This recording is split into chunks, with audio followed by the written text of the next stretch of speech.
பாருங்க, நம்மளே பாரம் சுமந்து தூக்கிட்டு போறோம். ஆண்டவரே, பாரம், வாழ்க்கையில் இருக்கிற பாரம் என்னால் தாங்க முடியல ஆண்டவரே, எனக்கு நீங்க இளைப்பாறுதல் சொல்றது என் வாழ்க்கையில இன்னும் வரல ஆண்டவரே, நானும் பாரம் சுமத்துட்டு தான் இருக்கிறேன். பாவத்தினால பாரம், இதனால பாரம், பொருளாதாரத்தினால பாரம், வீட்டில் சமாதானம் இல்லை பாரம், பிள்ளைகளினால பாரம், எத்தனையோ பாரங்களை நானும் சுமந்துட்டு தான் இருக்கிறேன். இயேசு சொல்கிறார், என்கிட்ட வாங்க, நான் உங்களுக்கு இளைப்பாறுதல் தருவேன். ஆனால் இயேசுகிட்ட போனபோது இயேசு சொல்லுகிறார், என் நுகத்தை நீ எடுத்துக்கோ அப்படின்னு சொல்லுகிறார்.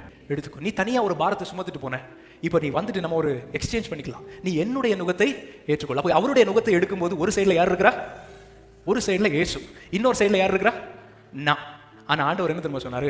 என் நுகம் உனக்கு லெகுவா இருக்கும். அது எப்படின்னா, எங்கள் வீட்டில் ஒரு பெரிய ஒரு மேட்ரஸ் உண்டு, இந்த பெட்டு. அந்த பெட்டை சில நேரத்தில் ஒரு சைடில் ஒரு ரூம்ல இருந்து ஹாலில் கொண்டு வந்து போட்டு பிள்ளைங்கள்லாம் ஹாலில் படுக்கணும்னு ஆசைப்படும். அது தூக்கி எடுக்கிறது பயங்கர வெயிட். அப்போ நான் அந்த பெட்டை அங்கேருந்து கஷ்டப்பட்டு இப்படி தள்ளி அந்த பெட்ரூம்லேருந்து ஹாலுக்கு கொண்டு வரதுக்கு தள்ளிட்டு அவனுக்கு பயங்கர வெயிட், ஒரு 30-35 கிலோ இருக்கும். அதை நான் தள்ளும் போது என் 5 வயசு பொண்ணு வந்து சொல்லுவா, அப்பா நான் ஹெல்ப் பண்ணுறேன்ப்பா அப்படி சொல்லுவா. நான் சொல்லுவேன், ஐயோ பயங்கர வெயிட்டுமா, அவளுக்கு அதை அசைக்க கூட முடியாது. அவன் சொல்லுவேன், இல்லை இல்லைப்பா நானும் தள்ளுறேன் அப்படின்னு சொல்லி, சரி வா தள்ளுன்னு சொல்லப்போ அவன் அந்த பெட்டில் இப்படி கையை வச்சிருப்பான். இப்போ நான் தள்ளுவேன், பெட்டு ஃபாஸ்ட்டாக அப்படி போகும், தள்ளி கொண்டு போய் போட்டுருவோம்.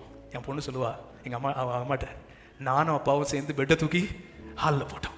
ஆண்டவர் சொல்கிறார், என் நுகத்தை நீ ஏற்றுக்கொள், என் நுகம் உனக்கு லெகுவாக இருக்கும். ஆண்டவர் சும்மா டம்மி பீஸ் தான் நம்ம அங்கே கொண்டு போய் நிற்கிறது.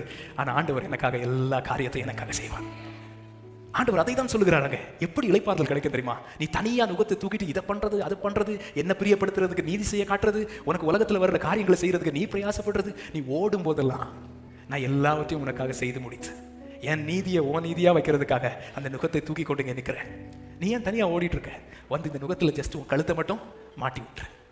அவர் திரும்பவும் ஒரு அழைப்பு கொடுக்கிறார். வருத்தப்பட்டு பாரம் சுமக்கிறவர்களே, நீங்கள் என்னிடத்தில் வாருங்கள், என் நுகத்தை ஏற்றுக்கொண்டு என்னிடத்தில் கற்றுக்கொள்ளுங்கள், அப்பொழுது உங்கள் ஆத்துமாக்களுக்கு இளைப்பாறுதல் கிடைக்கும்.